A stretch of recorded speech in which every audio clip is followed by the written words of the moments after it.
I wonder what you mean when you use the word I. I've been very interested in this problem for a long, long time,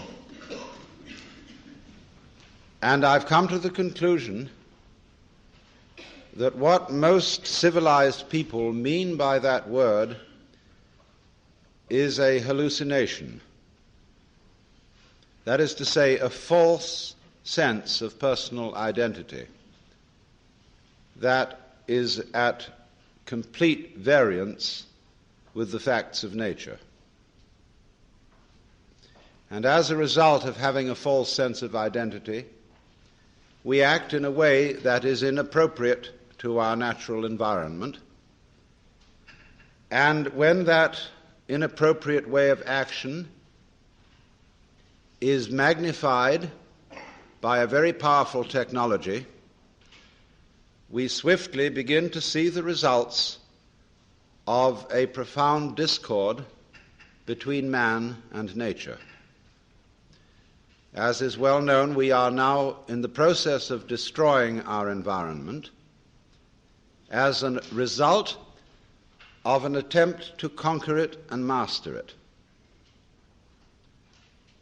And we have not realized, therefore, that our environment is not something other than ourselves. In assuming that it is, we have made a great mistake and are now paying the price for it. But most people would agree with the lines of the poet who said, "I, a stranger and afraid, in a world I never made."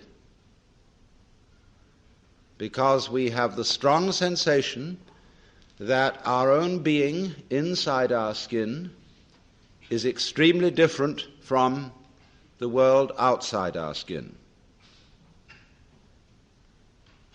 That while there may be intelligence inside human skins, and while there may be values and loving feelings, outside the skin is a world of mechanical process which does not give a damn about any individual and which is basically unintelligent, being gyrations of blind force, and so far as the merely biological world is concerned, gyrations of libido, which is Freud's word for blind lust.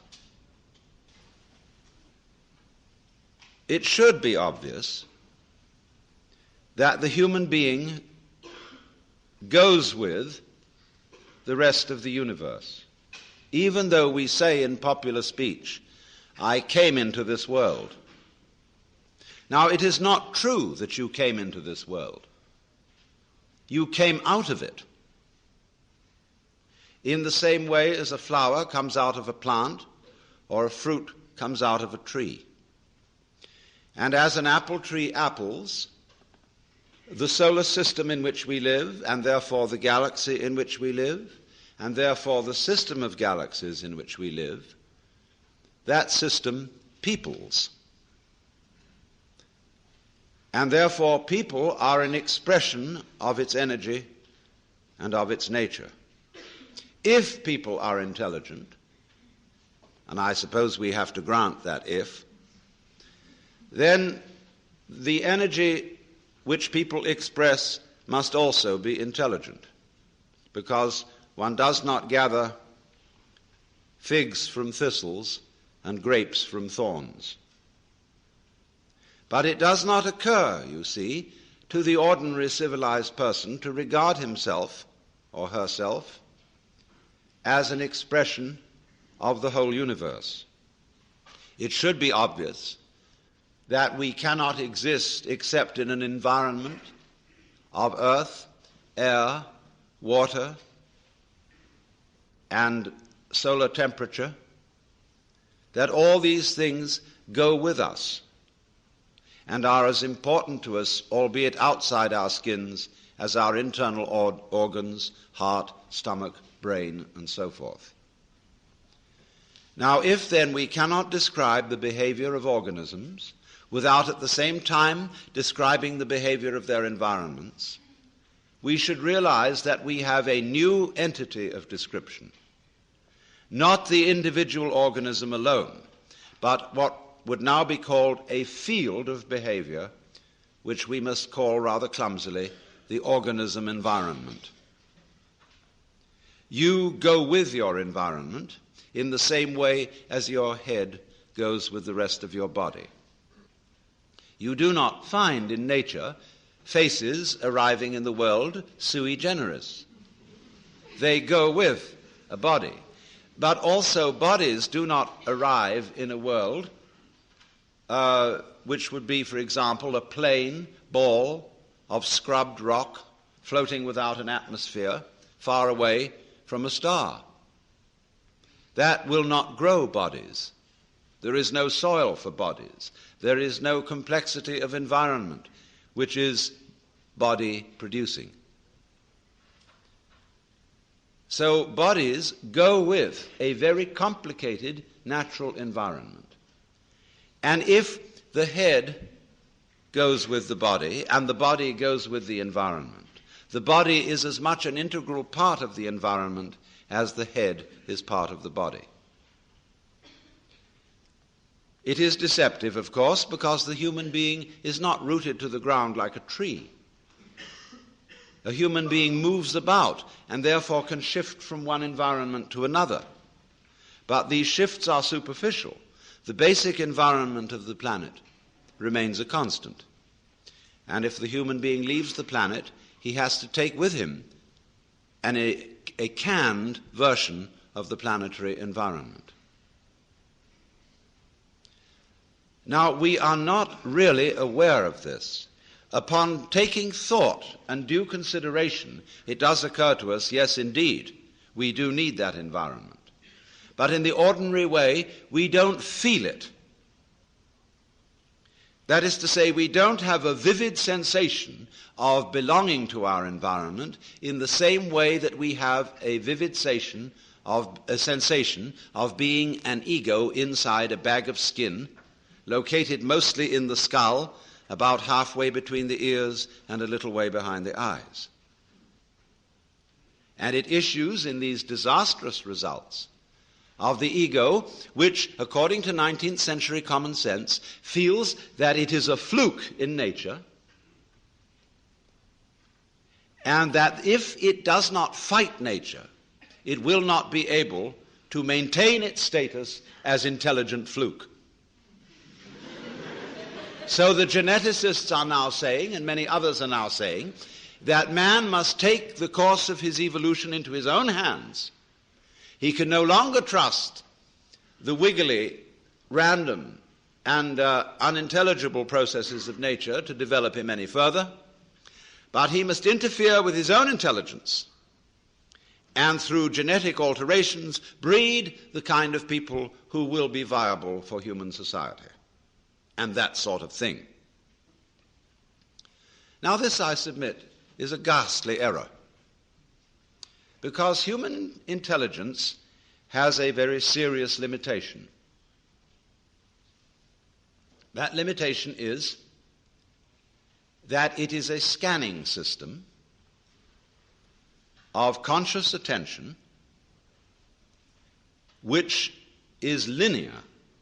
That is to say, it examines the world in lines, rather as you would pass the beam of a flashlight across a room or a spotlight.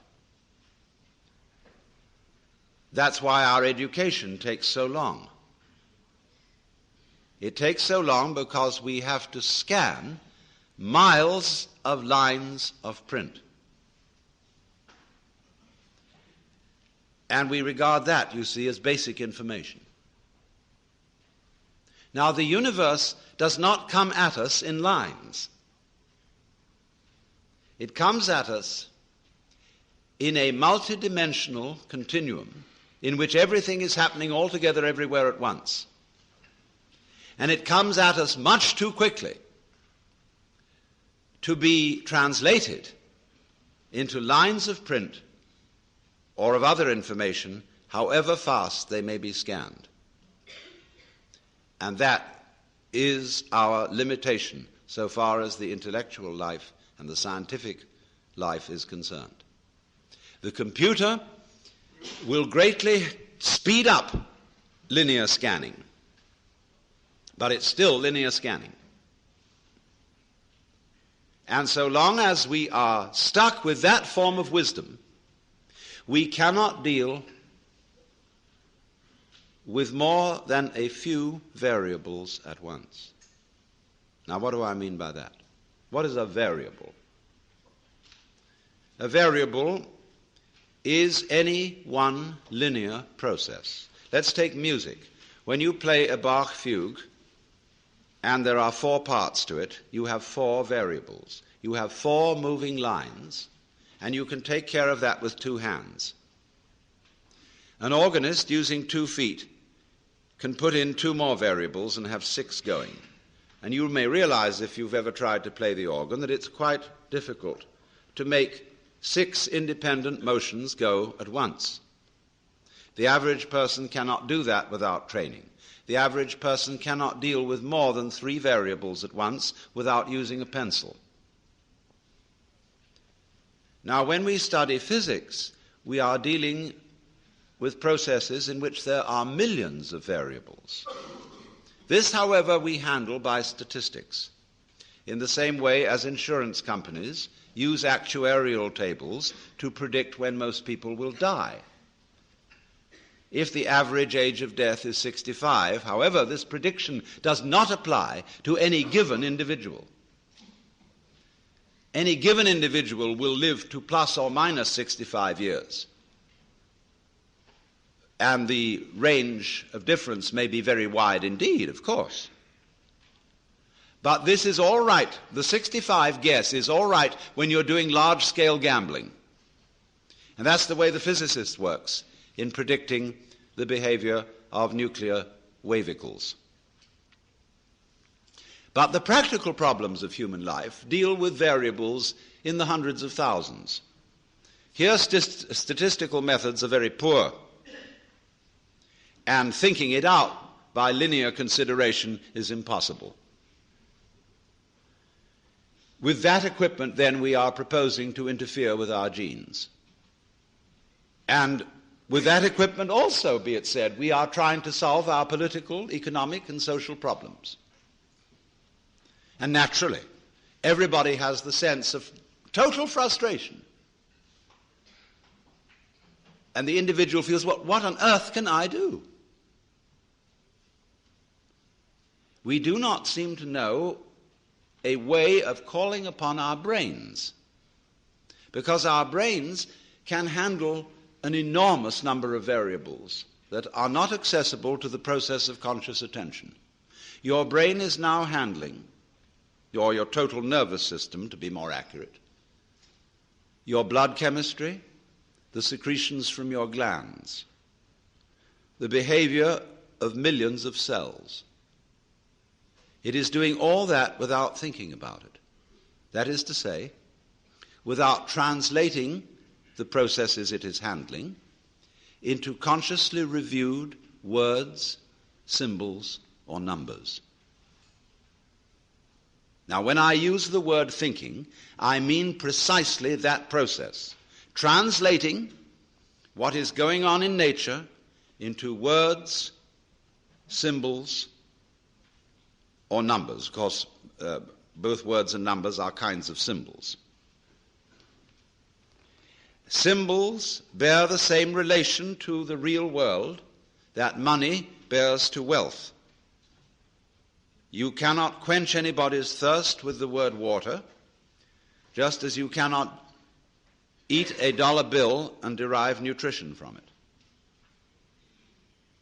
But using symbols and using conscious intelligence, scanning, has proved very useful to us. It has given us such technology as we have. But at the same time, it has proved too much of a good thing. At the same time, We've become so fascinated with it that we confuse the world as it is with the world as it is thought about, talked about, and figured about. That is to say, with the world as it is described. And the difference between these two is vast.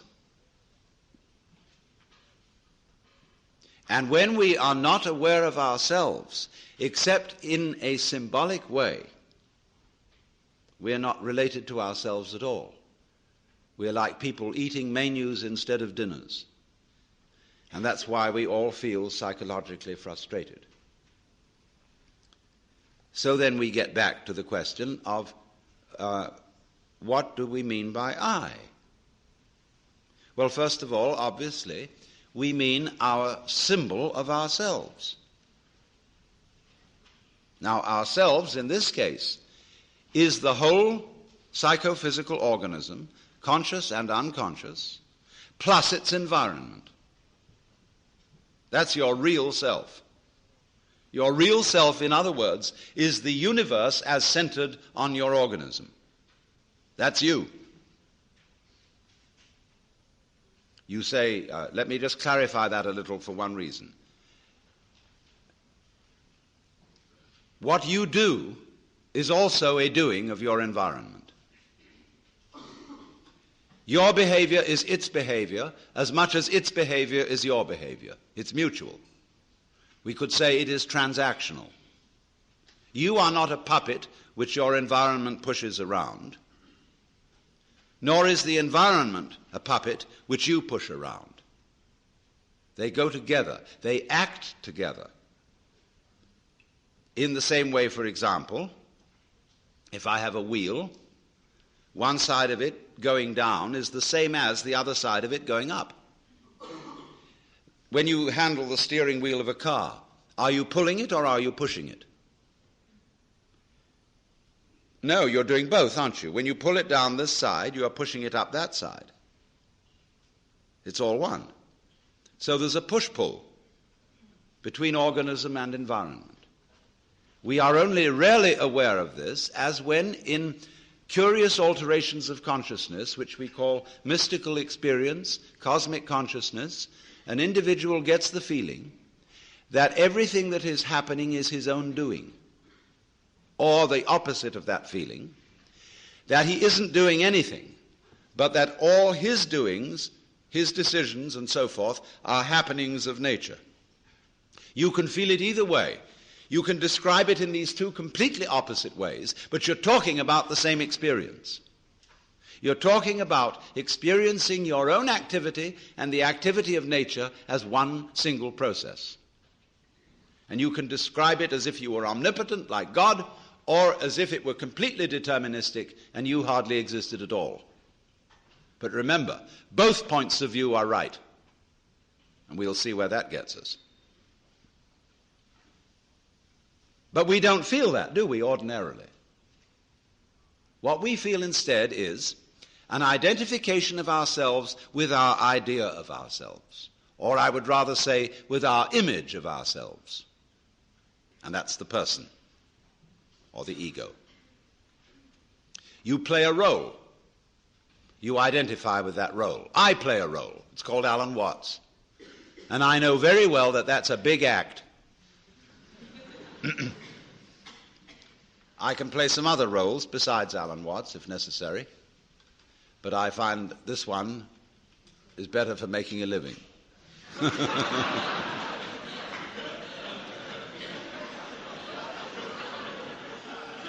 But I assure you it's a mask, and I don't take it seriously. You know, the idea of my being a kind of messiah or guru or savior of the world just breaks me up. Because I know me. So it's very difficult to be holy in the ordinary sense.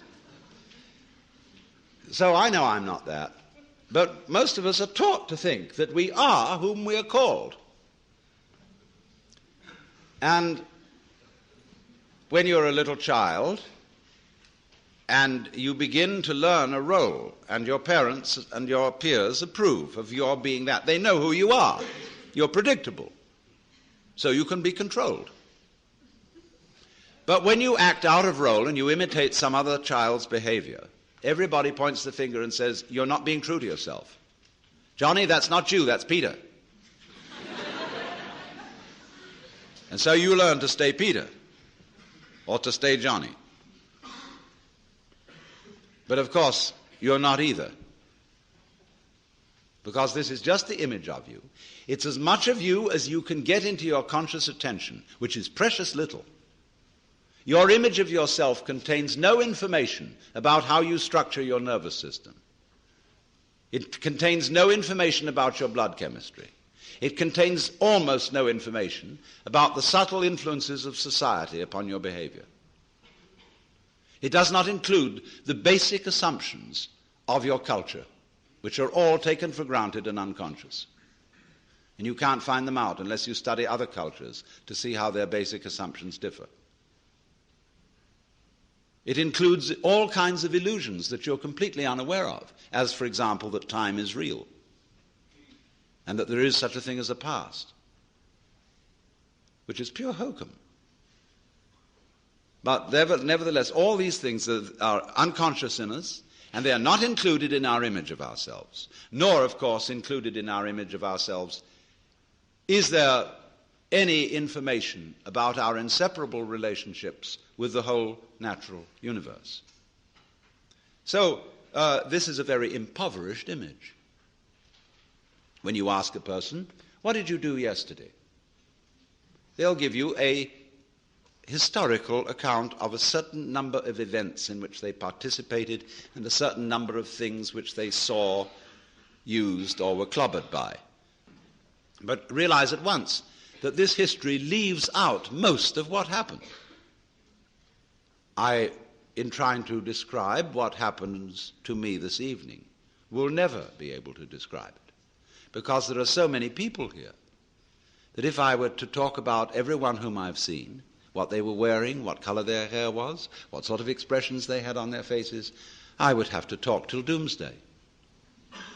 So instead of this rich physical experience, which is very rich indeed, I have to attenuate it in memory and description to saying, oh, I met a lot of people in Philadelphia.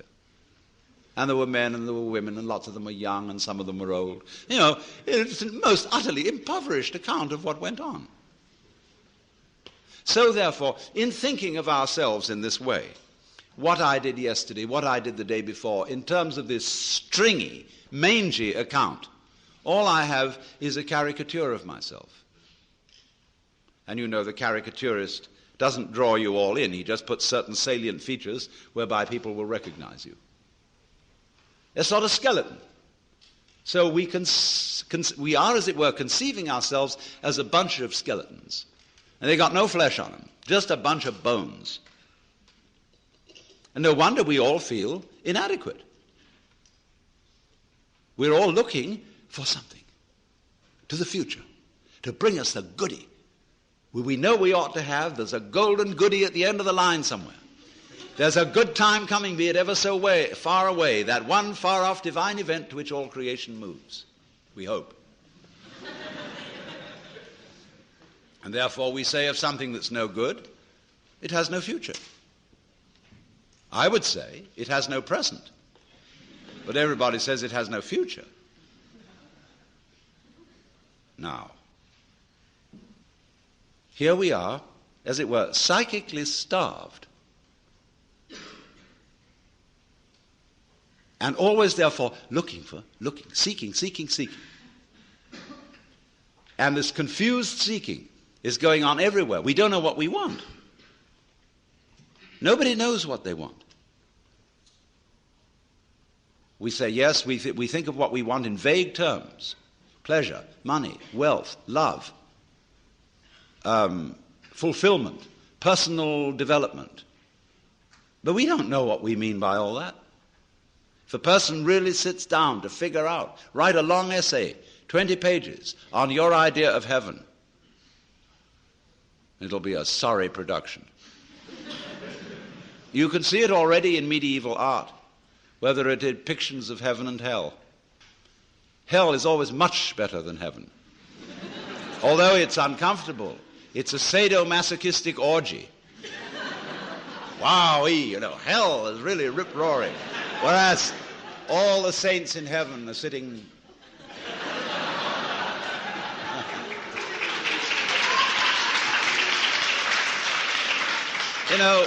very, very smug and demure, like they were in church.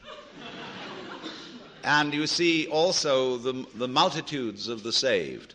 Instead of this writhing, wormy thing, you can see all their heads, which the artist has drawn to abbreviate them, just the tops of their heads in masses. They look like cobblestone street.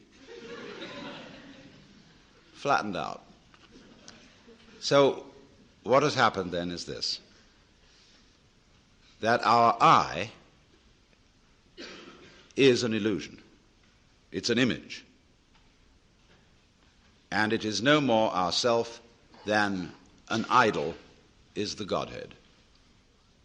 But we say, that can't be so because I feel I really exist. It isn't just an idea in my head, it's a feeling. I feel me.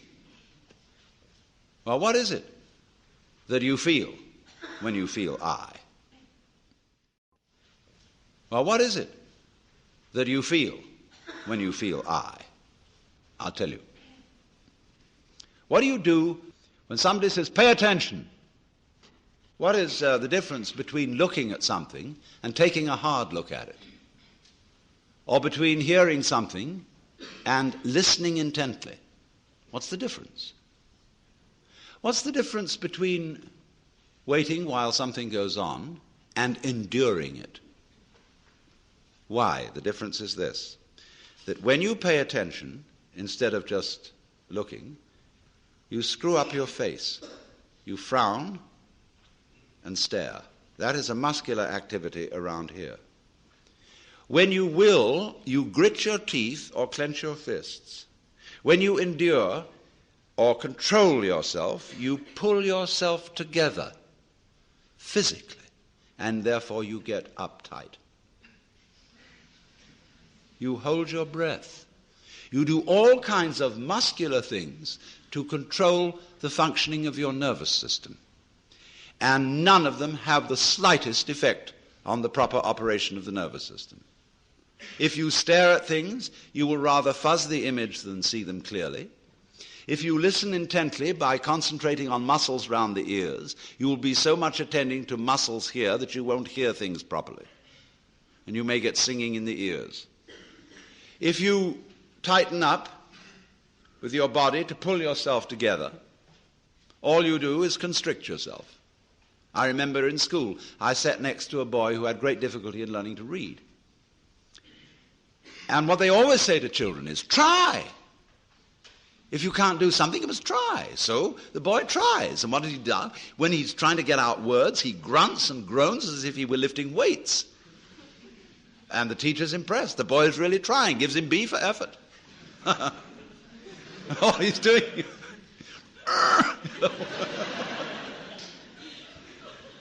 has nothing to do with it. Now, we all make this muscular straining with the thought that it's achieving psychological results, the sort of psychological results it's intended to achieve. Now, all this amounts to is it's like you're taking off in a jet plane. You've got a mile down the runway and the thing isn't up in the air yet, and you get nervous. So you start pulling at your seatbelt. That's what it is. Now, that is a chronic feeling. We have it in us all the time, and it corresponds to the word I. That's what you feel when you say I.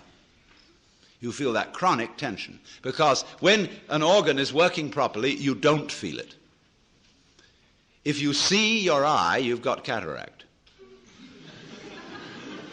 If you hear your ears, you've got singing in your ears, getting in the way of hearing. When you are fully functioning, you are unaware of the organ. When you're thinking clearly, your brain isn't getting in your way.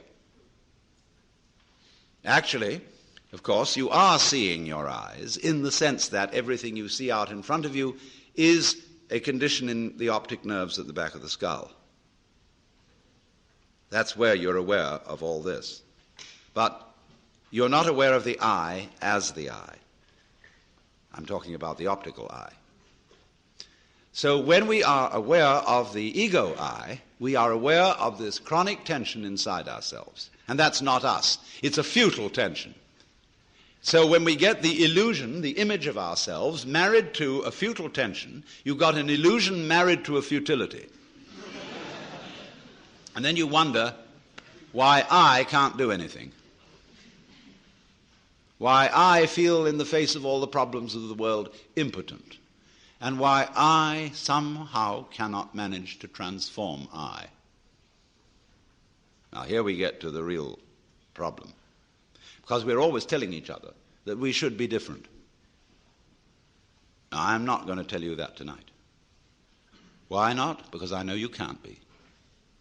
Nor can I. That may sound depressing, but I'll show you it isn't.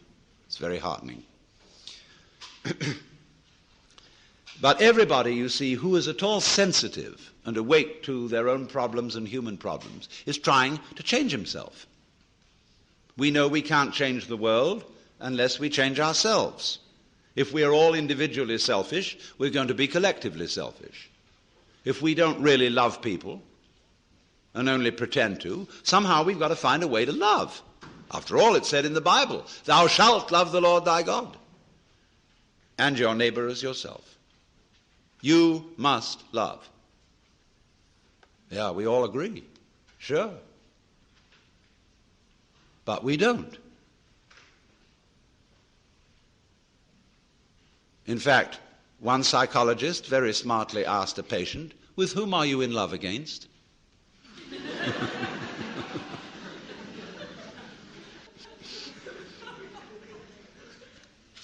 And this particularly becomes appalling when we enter into the realm of higher things, by which I mean spiritual development. Everybody these days is interested in spiritual development. And wisely, because we want to change our consciousness. Many people are well aware that this egocentric consciousness is a hallucination. And that they presume it's the function of religion to change it. Because that's what the Zen Buddhists and yogis and all these people in the Orient are doing. They are changing their state of consciousness to get something called satori, or mystical experience, or nirvana, or moksha, or what have you. And everybody around here is really enthused about that, because you don't get that in church. I mean, there have been Christian mystics, but the church has been very quiet about them.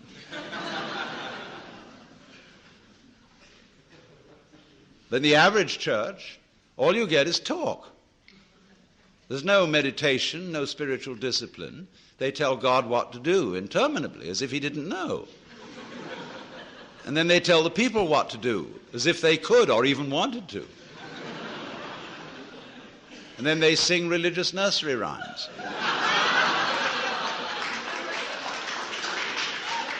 And then, to cap it all, the Roman Catholic Church, which did at least have an unintelligible service, which was,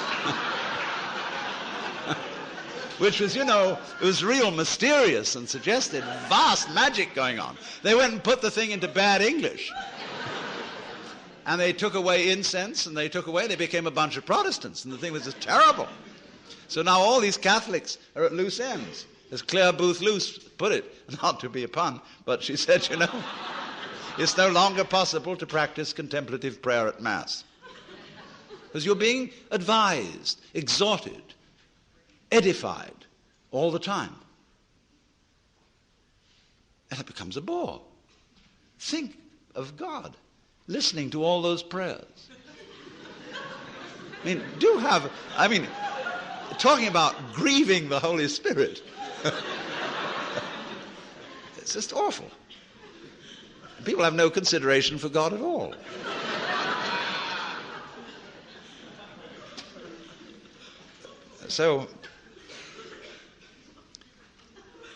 But in pursuing these spiritual disciplines, yoga and Zen and so forth, and also psychotherapy, there comes up a big difficulty.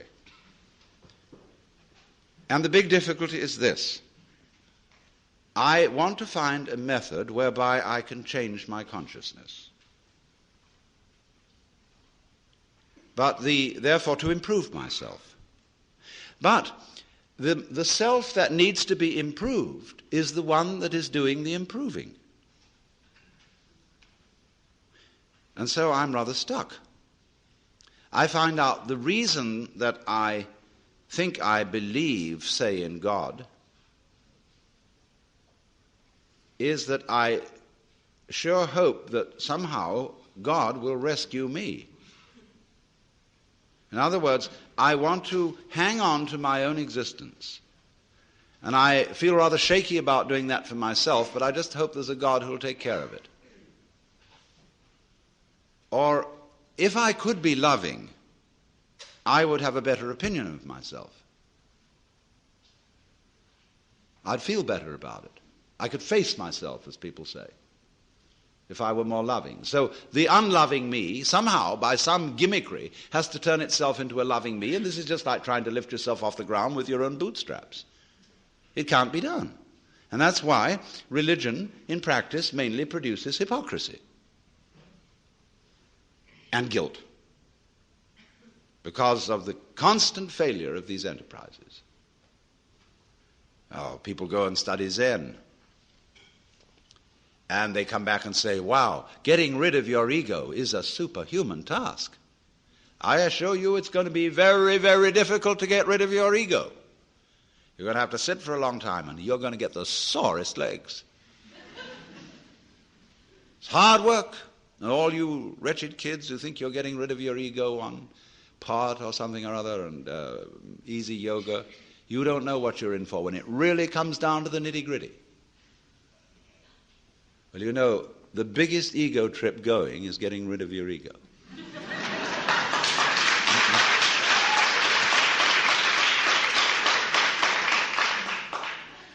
And the joke of it all is your ego doesn't exist.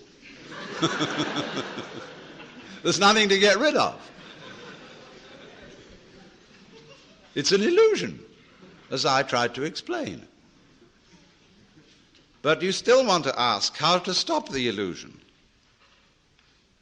Now, who's asking? I mean, do you think, in the ordinary sense in which you use the word I, how can I stop identifying myself with the wrong me? Well, the answer is simply you can't. Now, the Christians put this in their way when they say that mystical experience is a gift of divine grace. Man, as such, cannot achieve this experience. It is a gift of God, and if God doesn't give it to you, there's no way of getting it. Now, that is solidly true. You can't do anything about it because you don't exist. Well, you say, that's pretty depressing news. But the whole point is it isn't depressing news. It is the joyous news. There's a Zen poem which puts it like this, talking about it. It means the mystical experience, Satori, the realization that you are the eternal energy of the universe, like Jesus did. It says like this: you cannot catch hold of it, nor can you get rid of it. In not being able to get it, you get it. When you speak, it's silent. When you are silent, it speaks. Now, in not being able to get it, you get it. Because this whole feeling, what Krishnamurti is trying to explain to people, for example, when he says, why do you ask for a method? There is no method. All methods are simply gimmicks for strengthening your ego. So how do we not do that? He says, you're still asking for a method. There is no method. If you really understand what your I is, you will see there is no method. This is so sad. But it's not. This is the gospel, the good news. Because if you cannot achieve it, if you cannot transform yourself, that means that the main obstacle to mystical vision has collapsed. That was you. What happens? You can't do anything about it. You're at your wit's end. What are you going to do? Commit suicide? But supposing you just put that off for a little while. Wait and see what happens. You can't control your thoughts. You can't control your feelings because there is no controller. You are your thoughts and your feelings. And they're running along, running along, running along. Just sit and watch them. Here they go. You're still breathing, aren't you? Still growing your hair? Still seeing and hearing? Are you doing that? I mean, is breathing something that you do? Do you see? I mean, do you organize the operations of your eyes? Know exactly how to work those rods and cones in the retina? Do you do that? It's a happening. It happens. So you can feel all this happening. Your breathing is happening. Your thinking is happening. Your feeling is happening. Your hearing, your seeing. The clouds are happening across the sky. The sky is happening blue. The sun is happening shining. There it is. All this happening. And may I introduce you? This is yourself. This begins to be a vision of who you really are. And that's the way you function. You function by happening, that is to say, by spontaneous occurrence. And this is not a state of affairs that you should realize. I cannot possibly preach it to you, because the minute you start thinking, I should understand that, this is this stupid notion again that I should bring it about, when there is no you to bring it about. See, that's why I'm not preaching. You can only preach to egos. All I can do is to talk about what is. It amuses me to talk about what is because it's wonderful. I love it, and therefore I like to talk. If I get paid for it, then I make my living. And sensible people get paid for doing what they enjoy doing. So this is not you see, this is the whole approach here is not to convert you, not to make you over, not to improve you, but for you to discover that if you really knew the way you are, things would be sane. But you see, you can't do that. You can't make that discovery because you're in your own way. So long as you think, I'm I. So long as that hallucination blocks it. And the hallucination disappears only in the realization of its own futility. When at last you see you can't do it. You cannot make yourself over. You cannot really control your own mind. See, when we try to control the mind, a lot of yoga teachers try to get you to control your own mind, mainly to prove to you that you can't do it. There's nothing, a fool who persists in his folly will become wise. So what they do is they speed up the folly. And so you get concentrating. And you can have a certain amount of superficial and initial success by a process commonly called self-hypnosis. And you can think you're making progress. And a good teacher will let you go along that way for a while until he really throws you with one. Why are you concentrating? See, Buddhism works this way. Buddha said, if you suffer because you desire, and your desires are either unattainable or always being disappointed or something. So cut out desire.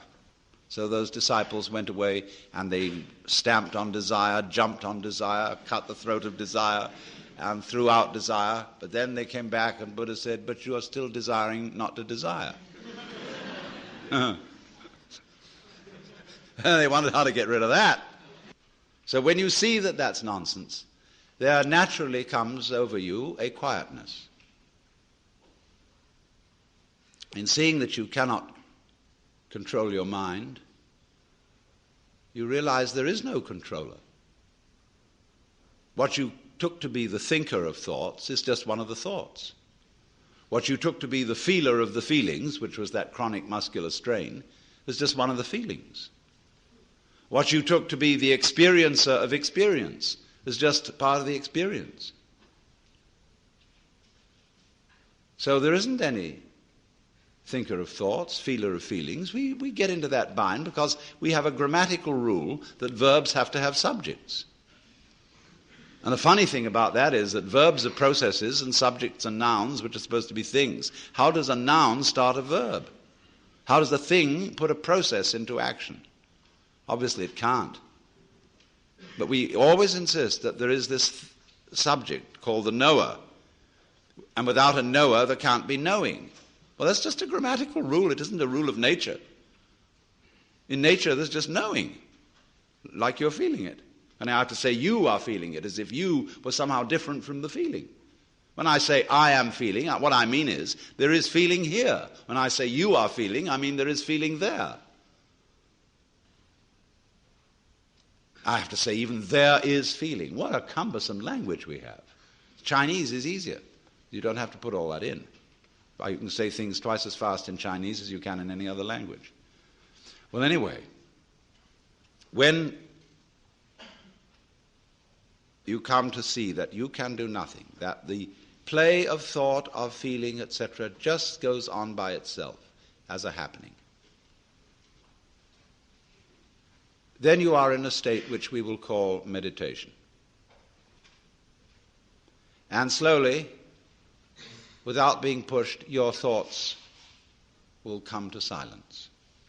That is to say, all the verbal, symbolic chatter going on in the skull. Don't try and get rid of it, because that will again produce the illusion that there's a controller. Just, it goes on, it goes on, it goes on, and finally it gets tired of itself and bored and stops. And so then there's a silence. And this is a deeper level of meditation. And in that silence, you suddenly begin to see the world as it is. And you don't see any past, and you don't see any future. You don't see any difference between yourself and the rest of it. That's just an idea. You can't put your hand on the difference between myself and you. You know, you can't blow it, you can't bounce it, you can't pull it. It's just an idea. You can't find any material body, because material body is an idea. So is spiritual body. This is somebody's philosophical notions. See, reality isn't material. That's an idea. Reality isn't spiritual. That's an idea. Reality is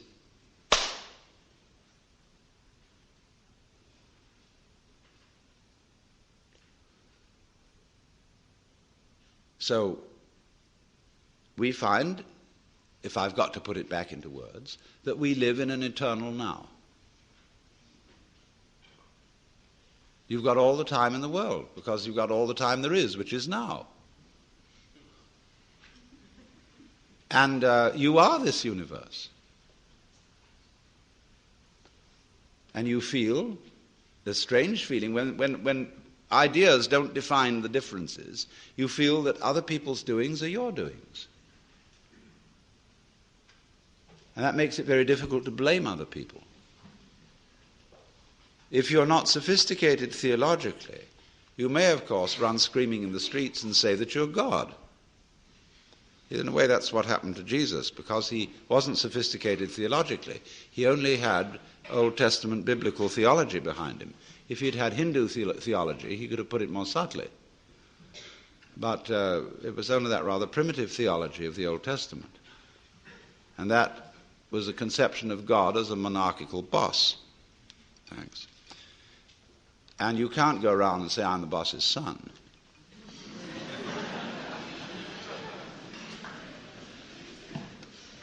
If you're going to say I'm God, you must allow it for everyone else too.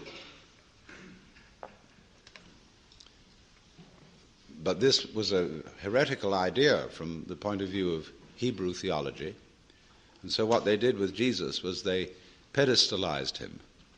That means kicked him upstairs so that he wouldn't be able to influence anyone else. And only you may be God. And that stopped the gospel cold right at the beginning. It couldn't spread. Well, anyway, this is therefore to say that the transformation of human consciousness through meditation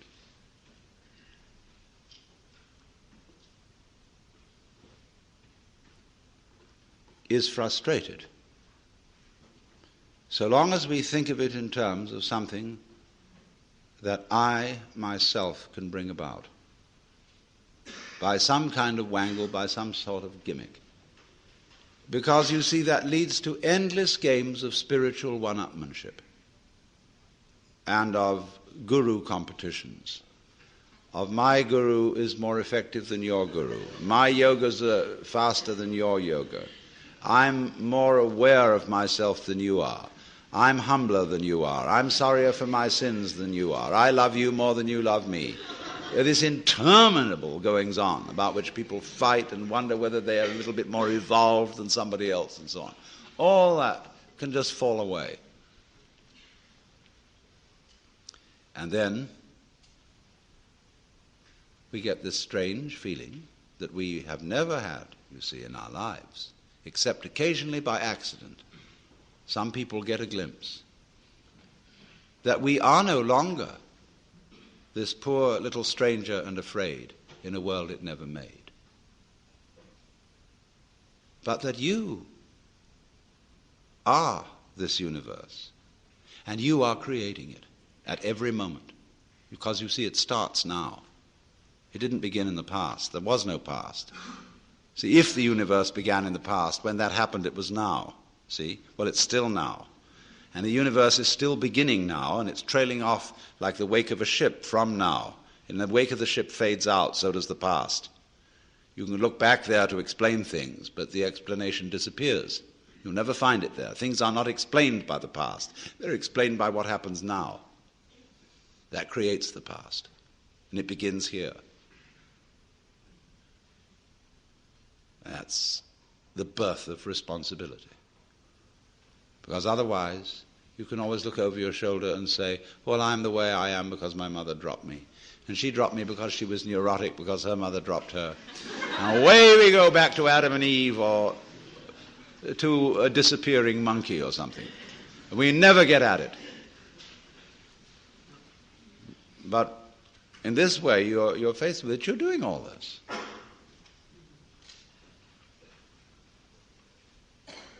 And that's an extraordinary shock. So, cheer up. You can't blame anyone else for the kind of world you're in. And if you know, you see, that I, in the sense of the person, the front, the ego, it really doesn't exist, then it won't go to your head too badly if you wake up and discover that you're God.